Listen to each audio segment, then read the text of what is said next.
Welcome back to Chicago, and today we are talking with Carol Spizzirri, the founder and guiding force of Save a Life Foundation. Welcome back, Carol. Thank you. Joining us also is Gary Chico, former president of Chicago Board of Education, a former guest of Chicago, and good to have you back, Gary. Good to be back. And good to welcome for the first time the mayor of Maywood, Illinois, the Honorable Ralph Connor. Pleasure to be here. Good to have you here. Carol, you have the amazing ability to bring together those who really can make things happen, and Mayor Connor and Gary Chico are two examples of involving public officials in saving lives. And Gary, I'll ask you, as you know, former president of Chicago Board of Education, you were inspired by what Carol was bringing to the table and Yes. took action, did you not? No doubt about it. When you hear Carol's story, which certainly catches your attention, and then she follows up with the substance that she does that show any public official the mechanics for how to make things better for people, it can't be but motivating. I mean, how could you not, as the chairman of a school board, want to create an army of 600,000 students who are trained in basic CPR and emergency medical assistance? Right. The hard thing to do about this, Bill, remember, is to quantify how many people are being helped, because we simply don't keep those statistics too often. Right. How about somebody choking at the dinner table, the lunch table, where a student who got this training helps their mother, their father, their brother, their cousin, their relative out? Right. It's a hard thing to quantify, but you can only imagine how much more prepared we are as a society. And Carol, as you have seen the response from public officials like Gary and Mayor Connor, how does that make you feel? It doesn't give me any. I'm only a vehicle. Sure. I'm a vehicle for those men and women of the EMS to make their job a little easier, because they really want to save lives when they get there, but they'll have much more if somebody maintains life until they get there to work with to get them to the hospital. Mayor Connor, how did you get convinced that this was something that was extremely important for the city? Well, it's a combination of things. One of my mentors has always been the mayor of Palatine, Rita Mullins, and she's on the board with Carol, and she suggested that I meet her down there one day. But I've been involved with the whole idea of Homeland Security since the tragic events of September 11th, because, you know, when you saw what a mayor was confronted with, you know, the responsibilities, it made you wonder, well, what about our community? Is it prepared? And when I found that Carol was training regular citizens in life-supporting first aid skills and working with school children as well, I became more acclimated as to the mission of Save a Life, and eventually they brought me inside and showed me what the potential was to go nationwide and save lives at every level. So I've been committed since that time.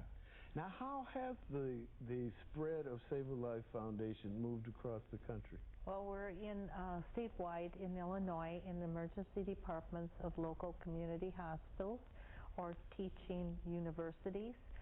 We have just expanded into Florida through the Office of Emergency Management for Dade County, which covers a very large population. And next week, the governor of Mississippi has asked us to come and speak in front of all his people to bring it there. We're in Wisconsin and Pennsylvania as well in 12 months. Wow. That is huge. And then we mentioned in the last segment, coming up on October 11th and 12th. Right. We have the gentleman that is the director for FEMA, Citizens Emergency Response Team, CERT, which many mayors are working towards in their municipality for pre-EMS. He's going to be a speaker at our summit along with Dr. Heimlich, the Heimlich maneuver, and many gallant people and mayors from all over the state and worldwide. You know, as September 11th demonstrated, that we're not sure when tragedy can strike, but the notion that school children will have this kind of information and training and preparedness is an amazingly huge. It's kind of hard to wrap your brain around the fact that something this vital is now available to kids. Gary, it's got to be awfully gratifying for you. I think schools have a responsibility to try to prepare young people, not only in the core academic subjects, but in things like life-saving techniques. You know, we in Chicago also created a service learning program to teach people what it's like to give back on a volunteer basis. Right. This is an aspect of that, and we build better citizens when we do this kind of thing. And we found, by the way, while we were first starting working with Gary, a 97% retention level by these same children that we train, with a 54% attitude change. In other words, we're teaching children how to save lives, not take them.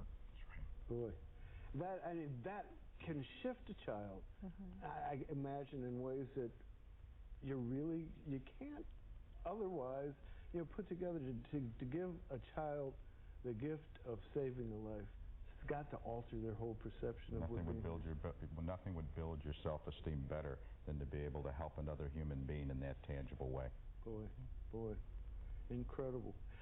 Carol, as you look at the expansion of the program and what you started, and knowing that you're a vehicle for this, you're a very humble woman and not taking the credit for it, what gratifies you the most about the kind of responses that you've gotten, but from public officials? Oh, the most important is the kids. We get thousands of letters from children that have been trained, and to see their coloring little pages, and having their paramedic, which is our mascot, or they color the instructor who is their hero now, their local EMS person, and maybe I'll grow up and be one like them too.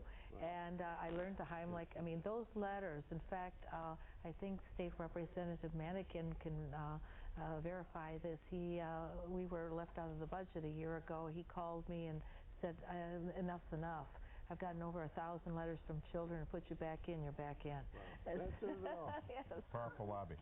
Well, Gary, Chico, Americano, thank you for being on Chicagoing. Carol Spizzirri, I'm going to ask you to stay with us. We're going to be back with more Chicagoing. Save a Life Foundation right after these messages.